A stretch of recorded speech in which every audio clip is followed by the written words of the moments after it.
strife under Savannah's Welcome, folks. cobalt. I'm Fred McMurray, and I'm here with Eric Trout of Harbor Freight Transport. How you doing today, Eric? Doing great, thank you. Saw you in person a couple of weeks ago in Chicago while I was there for my grandson's sixth birthday, and you were there for the aluminum aluminum summit. Yeah, the Harbor Aluminum Summit. It was the 17th time that they've held that. It's We find it very valuable. There's a lot of aluminum manufacturers represented upstream, downstream, vendors, etc. But what we really like about it is the key decision makers, right, are typically present at that aluminum conference. So you get a lot of good access to a lot of the industry leaders and the decision makers, and you can get a pretty good insight on as to what the market's doing and what their outlook on the market coming up is going to be. So it's very valuable for us. Okay, so what I hear is we should be able to pick up the couple of the top trends or topics in discussion there. So, in your Yeah. mind, what was one of the top discussion topics while you were there?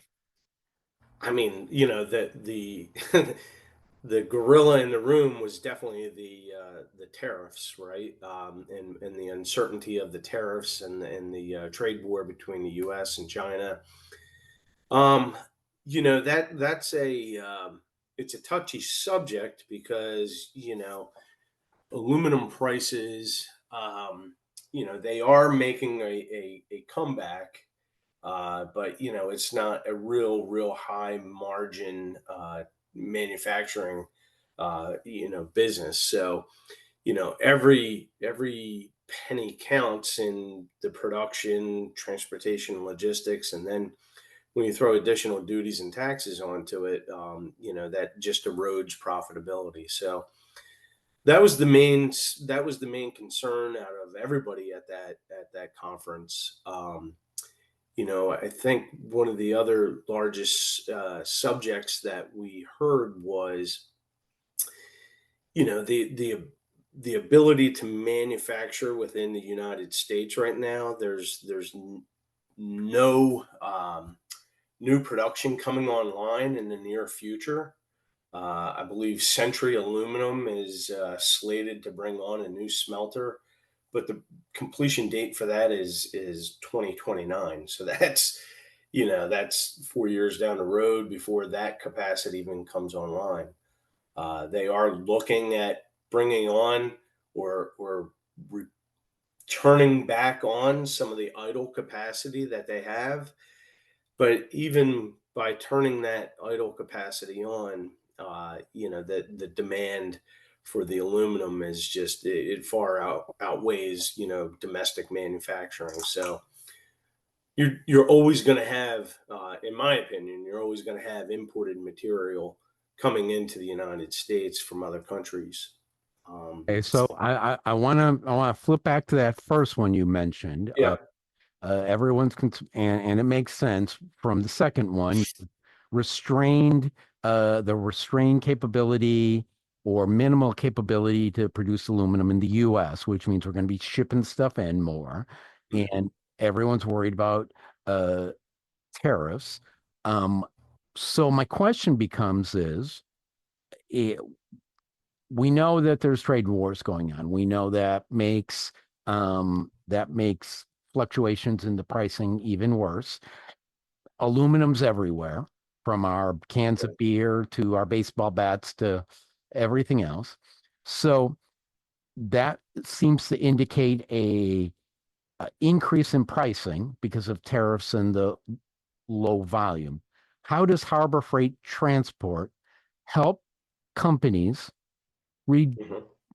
reduce the impact of those tariffs? So, I mean, right now you've seen over the past 3 months where different tariff rates were set at different levels, and there seems to be, there's ongoing negotiations specifically with, country by country. One of the tools that we can offer our clients, or people who are importing, is that Harbor Freight is a class 3 bonded warehouse. All of our facilities are class 3 bonded warehouse. So what that means is you can bring product in, have it staged here in a bonded warehouse, and you can hold it for up to 5 years in that facility. So you're not paying the duties and taxes on it until you actually withdraw it out of that warehouse. So as a tool, we know that these country to country negotiations are going on.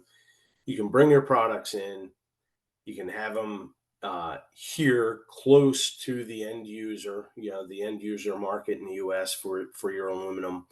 You can defer those duties and taxes, and then you will only pay the duty and tax rate as to what it actually is or has been negotiated at that point of time when you withdraw it.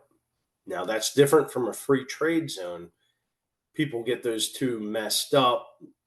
If you put product into a free trade zone, and when you take it out of that free trade zone, you're going to pay the duty and tariff rate of when you entered it into that free trade zone. So that really doesn't give you any help at this point in time, because the tariffs are 50% right now. You don't know what they're going to be negotiated to. So a free trade zone wouldn't help you in that aspect, because you'd pay the 50%. If you put it into a class 3 bonded warehouse, whatever the finalized tariff rate is when you pull that product out, that's what you'll pay. So the aluminum manufacturers, I guess that's the best word I can come up with to create them, they can ship tons and tons of aluminum here during the higher freight or higher tariff times. And then as the administration develops tariff agreements with the countries, I should say, that ship it in, then when those new tariffs take effect, in theory, lower tariffs take effect, Right. and they can ship their aluminum product to who needs it, but pay the lower rate. Correct. Yeah. And you've kind of got another factor that you have to build into your supply chain. So ocean carriers have pulled some of the capacity out of the marketplace, so they're driving the cost of the ocean container in certain trade lanes higher. So now some of that capacity is coming back on, and typically as capacity builds, you're going to see freight rates lower. Now, there's a huge wave of product that was, lack of a better word, short stopped, in Asia because of the high tariffs. So a lot of those manufacturers just did not ship. So you're going to see a huge wave of um, here's all this new product coming in, but then it's going to, people are going to be fighting for that space on the spot market, for the ocean containers. So before that hits, and in certain trade lanes, you can go ahead and use your existing contracts and ship at your regular rate. If you're in a favorable trade lane, you can still get the product here closer to the end user. And then, once the dust settles, you can have the speed to market with your products, delivering it right into the US, versus having to store it overseas, wait for all that transit, and finally bring it in, clear it, and then go. Okay, so what you're describing, at least from what I understand, is we've got the whole tariff shipping thing. There's several pieces to it. There is the tariffs that would be placed on it when they come in, but yet you've got it sounds like a whole lot of uh, uh, product sitting in foreign countries because Mhm. there wasn't enough shipping. And Well, due to the uncertainty those manufacturers either didn't manufacture or they withheld shipping, right? So the warehouses overseas are full, right? Ready to release product back into the US. Um, you've got what is uh, traditional retail peak season coming up. Peak season typically starts end of June, early July, and volumes really have like a hockey stick, um, you know, trend on it where you'll see July, um, August, September. That's all your back to school products coming in.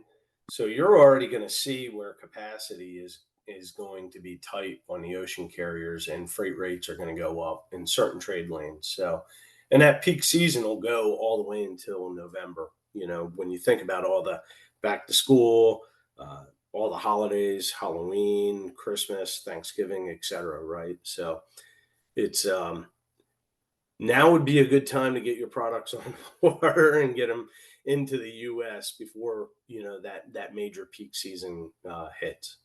All right. Makes sense to me, but my assumption would be this is loading up a ton of aluminum that's sitting in a warehouse in a foreign land isn't something, and getting it shipped here isn't something that you can do with a snap of the fingers. No, that's why. I mean, that putting it into a class 3 bonded warehouse is a best practice because you can take your existing supply chain, let it flow as is, right? As if there was no market disruptions. You can place it in that class 3 bonded warehouse and then kind of play the waiting game, right? To see where it's at versus storing it, and then all of a sudden you're fighting for ocean capacity to get it here at higher rates just because of the tariff was negotiated. So Huh. it is a good strategy.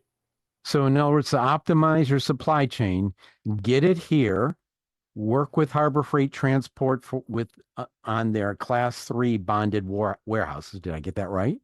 Yes, yes, So they can store it here in till after the trade negotiations have evened out the tariff rates, and then pay the current rate or the new rate and ship it to correct, their clients. correct. Yeah, that would be the strategy. That sounds like an excellent way Harbor Freight Transport can help people keep prices down.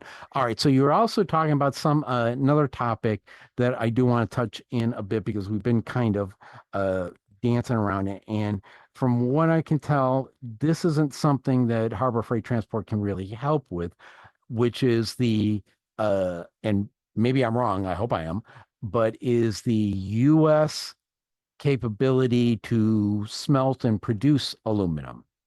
That was also a big topic there. Is that correct? It is, yeah. I mean that I was just a fly, on the wall at some of those conferences, but it's America first. That's what our current political thought is, but you have to be realistic, right? You can't go putting up manufacturing facilities, whether it's producing cars or even smelting aluminum. Or It's a steel? long timeline, right? And it's a very costly and huge gamble. So, what we heard was a lot of the North American smelting. I think, don't quote me on this, but I think a new smelting plant has not been produced in over the last 40 years. Well, I There's believe it. only Yeah, there's only one new one that's scheduled to come online, and that's with Century Aluminum. It has a target completion date of 2029. So who knows where we'll be at at the at that point in time. But yeah, the existing domestic manufacturing, they have their long-term clients who they've supported and supplied to for numerous years. So they aren't really taking on new customers per se because they want to feed their long standing clients, but they are trying to bring on some additional or idle capacity, bring that back online. But the message I heard was we just don't have that amount of manufacturing capacity. All right, so I know was the aluminum convention, and what I'm about to say is not aluminum based, but are there the same issues with the steel industry? I would suspect so. Yes, I mean we see at Harbor we handle both a lot of aluminum as well as steel. And the majority of that is imported in, but yeah, I believe it's a similar uh, problem, for the steel industry as well. Ah, yes, this bumper sticker I used to have that my dad gave me half a century ago. The threat is real from foreign steel. Yeah, that was wildly truthful or Yeah. clairvoyant. Okay, so one last topic. Now, during your trip to Chicago, you obviously partook of the food, and there was a lot of aluminum and freight. But there was another thing that happened while you were there, and that was you took a run, if I remember correctly. Yeah, it's always great. I've traveled extensively for business over my career, and there's no better way to get a feeling for a city or a place that you're visiting than strapping the old running shoes on and pounding the pavement. And the Harbor Aluminum Conference, they do an excellent job. They have a 5K run. It's right along the lake. It's a beautiful event. It is top notch. They have professional trainers come out and lead you in the morning stretching and motivational speech, etc. And yeah, so successfully completed the 5K run. Hope to do it again next year. It was a great event, and we had beautiful weather for it. So looking forward to it. Many years of it. Rumor has it there will be video of you crossing the full finish line coming up soon. Well, as long as I cross the finish line, right? That's all that matters. You got just as you help Harbor Freight Transport clients get across the finish line. Yes, you cross the finish line too. Um, any final words of wisdom or thoughts on the aluminum convention? um, you, I guess one of the things that came up, and I'll just briefly touch on it. It's this event. It was widely attended. I think there were 926 people who attended the event, and I want to say about 35 to 40% of them were from other markets, European market, Latin American market. Wow. So it's good to get that different view and perspective. But one of the things that kind of it was interesting to me, um, and it was about decarbonization and going green. Last year, when we attended the conference, green was that was the buzzword. Everybody wanted to be green. It was less of a concern this year. It was definitely overpowered by the tariff message.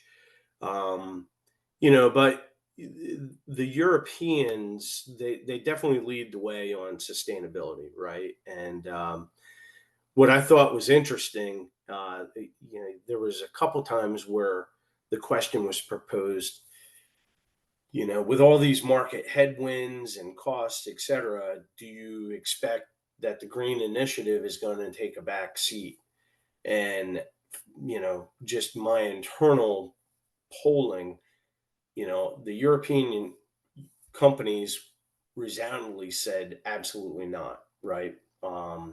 So I think that's ingrained in their culture, in their mindset and way of manufacturing. Of course, nobody wants to say, well, no, I'm going to go for the profit and, and just, back off of everything. But it did have less of a focus, but it was refreshing to see that there are companies who are taking that responsible stewardship, mentality and saying we're sticking with it, right? And that's the right thing to do for the environment. So that was one of the takeaways that I had that I, you know, it was nice to hear for sure. All right. So what I've heard just as a recap of today's episode. Um, one, the way to get around high tariffs now is to get the product over here, get it into a class 3 bonded warehouse, and then move it out when tariffs drop. That way you minimize costs as much as possible on your supply chain. Right. That's number one. Harbor Freight can help. Sorry, Harbor Freight Transport can help. Number two was the ongoing lack of US based uh, capacity to build aluminum or create aluminum, which means Right. we're going to be importing aluminum for a long, long time. So those class 3 bonded warehouse become ongoing important. And then the Yes. third one is while much more muted, at least the European countries are still, I'm not going to say dedicated, but still moving forward on decarbonization and sustainability. Yes. That's what we heard. All right. So, Eric, if somebody wants to talk to you about how Harbor Freight can help, Harbor Freight Transport can help. Don't want to confuse people with the other HB. How do the people get a hold of you? Very easy. You can reach out to via my email, etrout@harborusa.com, or you can go to we have a rates team email box. So rates@harborusa.com. Love to talk to you guys about it. All right. Any final word you want to leave our watchers, listeners, viewers with? No, I'm good at this point. All right. I wish, hope you had a happy Father's Day. And we'll be back with Steve in next month for another rummaging through his thoughts. Okay, great. Thanks for the time, Fred.